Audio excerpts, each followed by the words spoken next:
The static crackled softly, weaving an eerie rhythm into the quiet hum of the late-night air. In the dead hours between midnight and dawn, when the world seemed to hold its breath, the faint signal of an ancient AM radio station whispered through the static. The broadcast came without a name or frequency, cutting through the noise like a ghostly melody. In a dimly lit apartment on the outskirts of the city, Claire sat by the window, the radio glowing faintly beside her. The streets below were deserted, bathed in the cold bluish light of flickering neon signs. She had stumbled upon the station by accident, its haunting tones piercing through the static as if calling her by name. The voice on the broadcast was smooth and deliberate, its cadence like a hypnotic lullaby. It recounted tales that were unnervingly vivid, stories that felt less like fiction and more like memories borrowed from a stranger's mind. But it was the sign-off phrase that truly unsettled Claire. A whisper that seemed to reach out from the speaker directly to, "Don't turn off the light." As the voice faded into static, Claire felt the room grow colder. She glanced at the radio, its dial glowing faintly in the darkness. It had stopped on a frequency that didn't exist on her tuner. Outside, the city seemed unnaturally quiet, as if the broadcast had silenced even the distant hum of traffic. And then, faintly, she heard it again. The whisper. But this time, it was coming from behind her. Claire had always been a night owl, her most productive hours starting when the rest of the world began to drift into sleep. As a freelance graphic designer, her work often spilled into the small hours, the city's stillness serving as a soothing backdrop to her creative flow. But since her move to this old, rent-controlled apartment on the edge of downtown, the nights had taken on a different texture. Less calming, more charged with a strange, unspoken energy. The apartment was in a building that had seen better days. Its wooden floors creaked underfoot, and the walls were paper-thin, often carrying the muffled sounds of late-night arguments or the blare of a neighbor's television. Yet, for all its flaws, Claire found it charming. A relic of the city's past with tall windows and crown molding that hinted at its former grandeur. It was during one of these late-night work sessions, about a week after she moved in, that Claire first stumbled upon the mysterious broadcast. Her old AM/FM radio, a vintage piece she'd picked up at a flea market, had been playing soft jazz as she sketched. On a whim, she twisted the dial, searching for something different. That's when she found it. The strange station nestled between static, as though it were hiding, waiting to be discovered. The first broadcast she heard was a story about a man lost in a blizzard. The narrator's voice was rich and sonorous, describing the scene with such vivid detail that Claire could almost feel the cold seeping into her bones. It was captivating, and though it left her unsettled, she couldn't resist tuning in again the following night.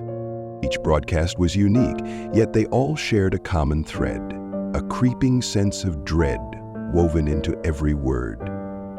The stories ranged from a couple trapped in a house with shifting hallways to a lonely child who discovered a forbidden room in an orphanage. Each tale ended with a chilly sign-off. "Don't turn off the light." Claire found herself growing obsessed. The stories weren't just eerie, they were personal. Small details like the layout of a character's apartment or a song humming in the background matched her own life too closely. At first, she dismissed it as coincidence, but the unease festered. One night, as the broadcast ended and the static returned, she noticed something strange. The radio's glowing dial showed a frequency she hadn't turned to, 113.6 AM. Puzzled, she adjusted the knob, but the number wouldn't change. That frequency wasn't listed on any of the charts she could find online. Claire began to research. She scoured forums, blogs, and message boards, hoping to find some explanation. A few obscure posts mentioned a phantom frequency, an untraceable broadcast that only appeared late at night. The posts were vague, often dismissed as urban legends. But one detail stood out. Those who claimed to have heard it always described the same sign-off. "Don't turn off the light." The more she delved, the stranger things became. Her radio started turning itself on at odd hours, always tuned to the phantom station. The stories grew more intimate, as if the narrator knew her. One night, a tale described a young woman working late in her apartment, her vintage radio playing softly by the window. The description was too precise. It was her life, her reality. Fear crept in, but curiosity held her captive. Claire couldn't stop listening.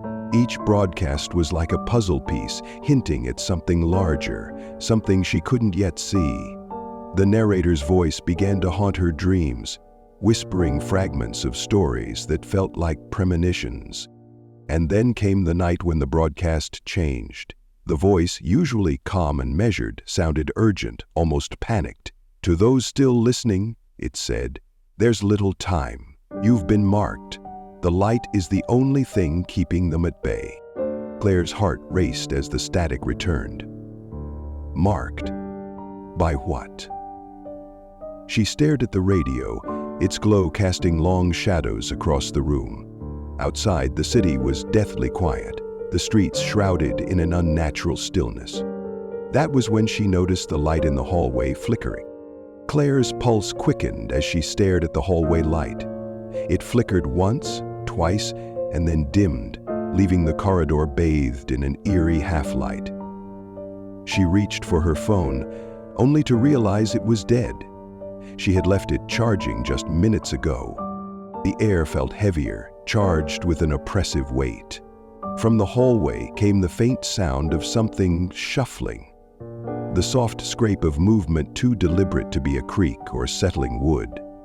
Claire's instincts screamed at her to lock the door, but she couldn't move, her gaze fixed on the shadows shifting just beyond the threshold. The radio, silent for the past few minutes, suddenly crackled to life. Static filled the room, rising and falling in waves, before the narrator's voice returned. It was calm, almost soothing, as it spoke. "They're closer now. You mustn't let the light go out." Claire's breath caught. She glanced at the radio, its glowing dial steady and unyielding, and then back at the hallway. The light was fading further, the shadows deepening. Gathering her courage, she stepped toward the door and peered through the peephole. At first she saw nothing, just the dimly lit hallway stretching out in both directions. But then, from the corner of her vision, something moved. A figure emerged from the far end of the corridor, barely more than a silhouette.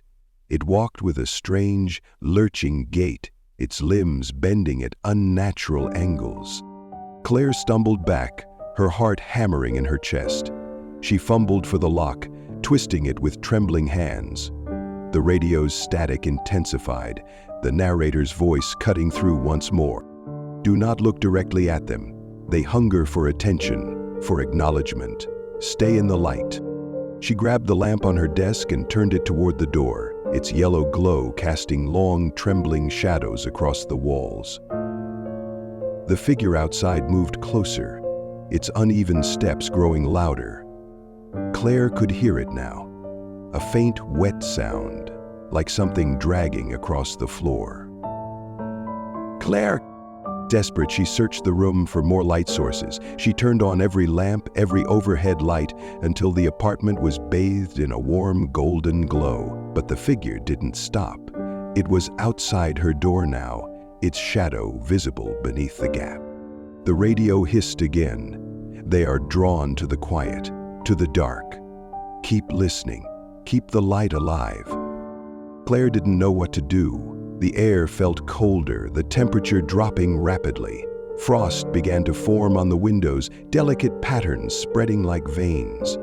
The shadow beneath the door shifted, and then, with a soft click, the doorknob began to turn. "No!" she screamed, grabbing a chair and wedging it beneath the knob. The figure rattled the door, the sound relentless, insistent.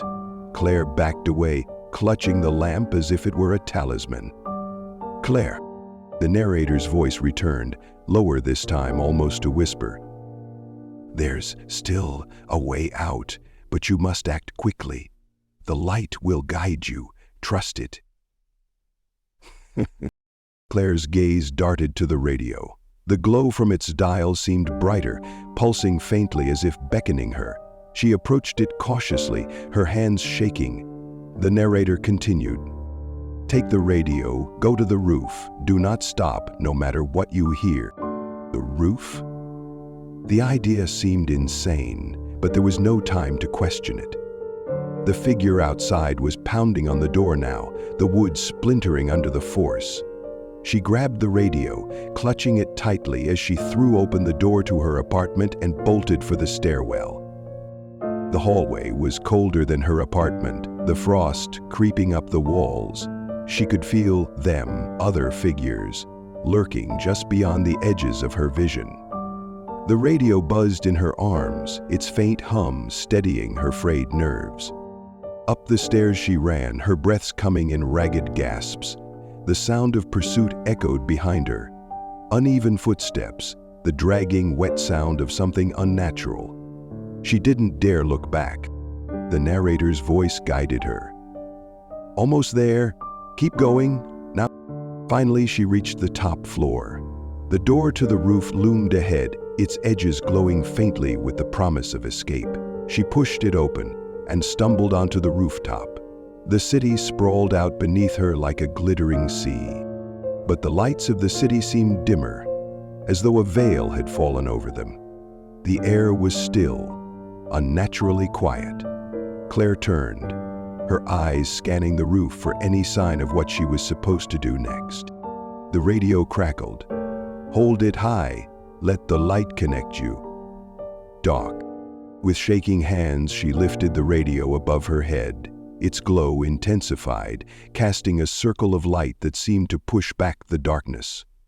The figures from the hallway appeared at the edges of the roof, their forms twisting and writhing, unable to enter the light. The narrator's voice grew stronger. "The light protects you, but it cannot last forever. You must make a choice." Claire's mind raced. What choice? The figures were closing in, their distorted faces visible now, hollow, hungry eyes, mouths that seemed to whisper words she couldn't understand. And then, from the radio, came a final command. "Step into the beam. Trust the light." Claire hesitated, the radio trembling in her hands as its light pulsed in sync with her racing heartbeat. The rooftop around her seemed to dissolve into an infinite expanse of darkness. The city lights below flickered, as if mirroring her indecision. The figures at the edge of the rooftop shifted closer, their movements disjointed, their hollow eyes fixed on her. They weren't fully stepping into the circle of light yet, but she could feel their pull, a strange gravitational force that tugged at her very soul. The radio crackled again, the narrator's voice calm and steady despite the chaos. "The beam will take you. It is your only way out. Step into it, Claire." Below her, the night sky began to shimmer. A column of soft golden light broke through the darkness, descending like a divine thread. It was warm, almost inviting, and yet it felt entirely alien, like it didn't belong to this world. Claire's chest tightened. Her instincts screamed at her to resist. To jump into an unknown light felt as terrifying as facing the figures that were closing in. She looked back toward the stairwell, but frost now encased the door, sealing it shut. The narrator's voice broke her spiraling thoughts. "You're running out of time. They will not wait much longer." The radio began to emit a low hum, a soothing tone that seemed to anchor her. Her mind flashed with memories, small, happy moments of laughter and warmth, fleeting but grounding her in the chaos. The figures stopped moving, their heads tilting slightly, as if they too could hear the sound. Then, one of them stepped forward, breaching the edge of the light. Its foot dissolved into ash the moment it touched the glow, but the figure didn't recoil. Instead, it leaned forward, its empty eyes locked on Claire. "They're testing it," she realized with a shudder. The narrator's voice grew louder, more urgent. "Step into the beam, Claire. Trust it. Now." Her body moved before her mind could second guess. She stepped into the column of light, clutching the radio tightly to her chest. As soon as she entered, the world around her shifted. The rooftop, the figures, the dark expanse, all of it dissolved into nothingness. The light enveloped her completely, its warmth seeping into her skin like the first rays of dawn after a long, freezing night. She opened her eyes and found herself in a vast, endless field. The grass beneath her feet shimmered with an ethereal glow, and the sky above was an ever-shifting tapestry of colors. Deep purples, fiery oranges, and radiant golds. The radio in her hands was silent now, its glow fading to a gentle warmth. For a moment, Claire felt a strange sense of peace. The oppressive weight that had clung to her since the radio first turned on was gone. But then she saw them. Figures were emerging on the horizon, silhouettes identical to the ones that had pursued her. They moved slowly, their gait just as unsettling, their presence just as menacing. "What is this place?" Claire whispered, her voice trembling. The narrator's voice returned, but now it was coming from within her own mind, resonating like a thought she couldn't escape. "This is the in-between, a sanctuary, but also a trial. The light saved you, but it cannot fight for you." Claire's grip on the radio tightened. "Saved me from what? What do they want?" "They hunger for life, for acknowledgement," the voice replied. "You stepped into the light, and now they see you more clearly than ever. They will always see you now." The realization hit her like a punch to the chest. The light hadn't been an escape, it had been a beacon, drawing her into a place where the rules of the world no longer applied. The figures were closer now, their forms growing more distinct. She could see their faces, blank, featureless masks that seemed to shift and twist with every step. "What do I do?" Claire demanded, her voice breaking. The radio hummed softly in response, its glow intensifying. The voice spoke one last time, faint and distant, like a whisper carried on the wind. "You have the light within you now. Use it, or let them take it. The choice is yours." The figures surged forward, their movements no longer slow and deliberate. Claire raised the radio instinctively, and it burst into a brilliant flash of light, scattering the figures momentarily. But the flash faded quickly, leaving her in darkness once more. Her chest heaved as she realized the light wasn't infinite. It was a resource she had to protect. A legion. The figures were relentless, closing in from all sides. Claire stood her ground, the radio a lifeline in her hands. She didn't know how long she could hold them off, but one thing was certain, she would fight.